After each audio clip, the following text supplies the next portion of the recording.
everyone, it's Dawn and welcome back to our A to Z of Christmas. Welcome to our subscribers and those who are just drifting past. Now for this one, today is the letter T, and what we're going to do something a little bit different for this one. So I know on this channel different is normal, but we're going to do something just to make our wrapping a little bit more decorative, or a bit different anyway. So I've wrapped this box with some ordinary brown parcel paper, which isn't very exciting. But if you haven't got much, or you don't want to use highly decorative paper, brown paper is by far the cheapest to buy, and you get more on a roll, which is fair enough. We're all trying to economise these days. And you can get other brown paper types, but in different, it's the same quality and it's the same, in the same budget, but in different colours. So I'll show you what I mean by that. So for example, this one on the back is brown paper, but on the front is pink. And so that's what we're going to use today. And I got mine from Paperchase here in the UK. I'm sure you can get them in other places, but I will add a link to Paperchase, because in Paperchase it comes in a pack of 3. You get a roll of pink, brown and blue. Now I'm afraid I can't remember what the price is, but it's very economical and it'll make loads. So I'm going to pop the parcel to one side for the time being, and I'm going to show you what we're going to make. Now you will need several squares depending on the size of your box. You will need several squares, but this will work with whatever size. Just adjust the size of your squares and the amount of pieces that you need to the size of your box, and you'll see what I mean as we go along. So because this is quite a big box, this is about an A4 box, I'm going to take, well first of all anyway, I'm going to take 2 5x5 squares. So this will work with, as long as you have squares, the same process will work with however many you do and whichever size you do. So this is a 5x5, and first of all, actually I'll tell you what I'm going to do. I'm going to bring you in a bit. I'll pop you out again when we put the thing together so that you can see the folding process. So, and I'll do it slowly just in case you've never seen this before. So first of all, you fold it corner to corner diagonally, along the diagonal like that, with the right side facing you. And then we're going to turn it round the other way, and we're going to turn it, or fold it, with the other way, corner to corner. So we're making a type of X through the middle like that. So, and make sure, as you do this, make sure you press your creases down nice and flat. Now what we're going to do, we're going to open it out, and this time we're going to fold it in half widthways, but this time we're going to fold it with the wrong side facing us. The wrong side won't be facing us by the time we're finished, but just for this bit. And again, you just need to give that a good press. Now, bring it flat. Now this bit isn't the tricky bit, but it's the trickiest bit. So what we need to do, this fold, we need to push in like that. So these two east and west parts, or left and right part, you can do one at a time if you like. Once you've done one, the other one should go. So put your finger in there like that and bring it together. So bring that side together like that and just push that crease that's facing in, push it in and let it go like that. And then we're going to just give our piece of paper a nice crease. Now we've got a sort of triangle-ish. And so what we need to do now, this is just for a guideline, but we're going to fold it in half once more so that the two corners meet, sort of. This part doesn't have to be exact. So all we're doing is giving ourselves a guideline for the final step in this process. And what we're going to do, we are going to take the top part only, leave the other bit flat, and we're going to fold that down. So we're going to bring it in and down. Did you see that? To that crease, that central crease, and we're going to give that a good press like that. And again, we take the other side. It doesn't matter which way you start. You can do right first or the left side. It doesn't matter. So again, we're going to take that part there, fold it in to meet the other one, push it down and give it a good press. You can use your bone folder or the rounded handle end of a teaspoon to do this if you haven't got a flat bone folder, but I'm just going to use my fingers. So I'm going to show you how to do that one more time, and then I'll tell you the other sizes you've got. Whichever size you do, make sure you do Anyway, that's a bit confusing. Let's do this bit first. So this is another 5 by 5. So again, I'll just show you this one more time. Fold it across the diagonal, turn it around and fold it across the other diagonal so that the 2 points meet, and give it a good burnish. Now open it out and have the square facing you. And now what we do, we turn it the wrong side facing you just for a moment, and again we give that a good press right across the middle. Now bring it flat. So you should have 2 mountain folds and 1 valley fold going across the middle.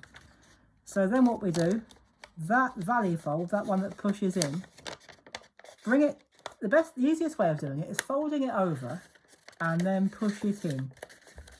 And if you've burnished it, it should just go in more or less by itself like that. And the other one, just fold it over and pop it in. Just use your finger and tuck that in like that.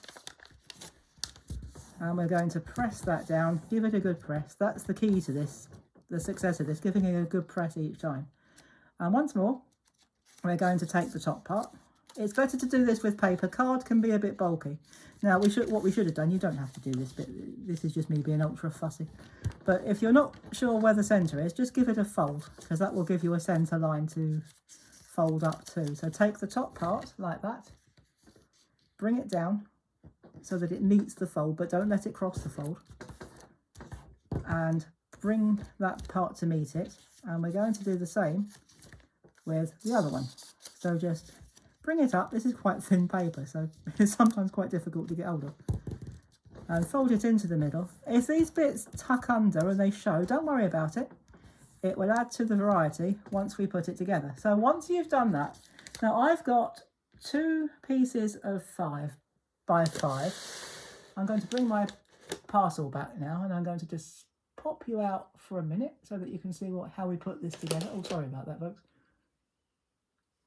So I might just pop it out just a fraction more, that'll do. So now I have my your largest ones will always go on the bottom, whichever way you do this, or however many pieces you use, your largest ones will always go on the bottom. So I'm just going to slide that over there so that you can see it. Now you need some glue to start putting this together. So I've got my 2 5 by 5, and what you need to do is just on the inside of the back piece, it's going to be difficult to show you, but I'll do my best. On the inside of the back piece, just run some glue. Can you see that? Well, I think you can just about. Just run some glue, not on the top piece, just the back piece. Just run a little bit of glue. And what you're going to do is you're going to pop that in like that.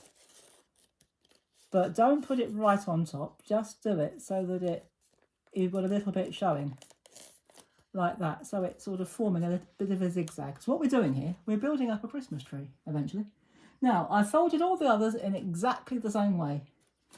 And this next piece measures 4 by 4.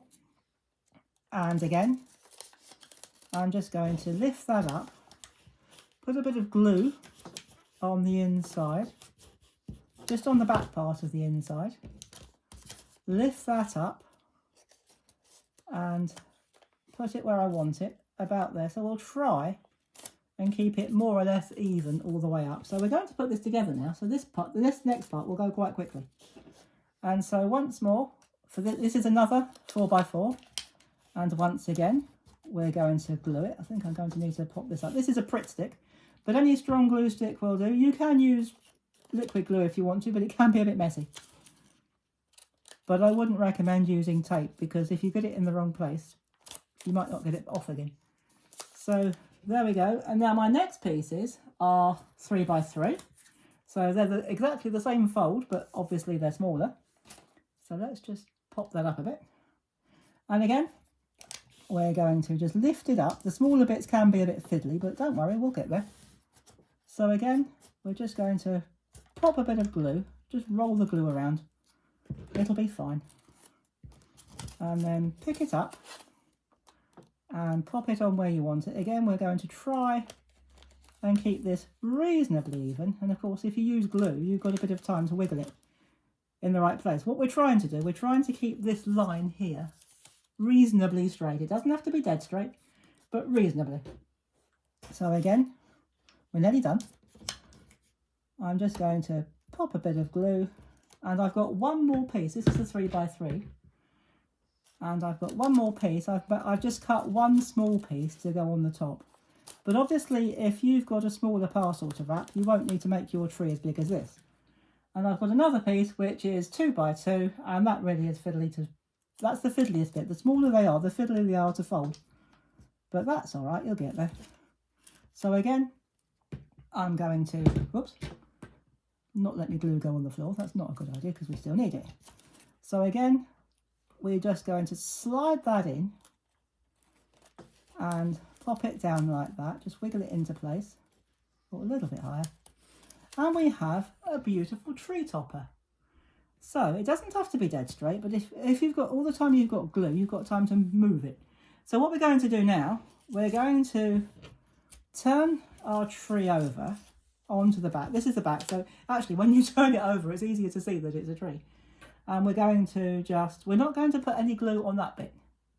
We're just going to put some strips of glue across the back sections of these, well, what started out as squares, these little sections here. So we're just going to put some glue. It doesn't matter if it doesn't sit completely flat. That's half the fun of it. But that's not supposed to come out all gungy. It's an old glue stick, so you can always, all the time you've got glue, you can always wiggle it back into place. So I'm going to bring my parcel over there so that you can see it. And then all you do is you lay your tree down like that. You can straighten it up as you go along, and you have a beautiful topper. And if you keep it, well, fairly near the front, if you keep it fairly low, you might have room to put your label on, or you might want to wrap this up again because you wouldn't want this to get damaged in the post. Now you can leave it like that if you wanted to, or you could add one extra embellishment. Now I've got three possibilities. I've got two snowflakes and a mini bow that you put on the top of a parcel. I've got a blue snowflake, which I don't like terribly much. Terribly much, is that good English? Probably not. So terribly well, I don't like the blue snowflake. I've got a white snowflake, which isn't bad. Or I have got a little mini bow. Now what do I like the better? What do we like best? Do we like the mini bow best, or do we like the white snowflake best? I rather like the white snowflake. Now what would it be like if we put one on top of the other? Hey, that's not bad. Hey, let's be wild. Let's put one on top of the other. So this is a self-adhesive snowflake, and I really should have pulled the backing off before I started because I've had it for ages, so it might not come off too easily. And if it doesn't, then we won't worry. Oh, hang on a minute. I think we're in business. There we go. No, it's not going to come off. Okay, well, we won't worry about the snowflake. What we'll do, we'll just use our little mini bow, because I only brought that this year. And because my fingers are full, I'll tell you what we'll do. Where's my red runner tape? Actually, we could do that. Right, plan B. So make it up as you go along, as we always do on this channel. So because I couldn't get it off, we are going to use this snowflake, I've decided.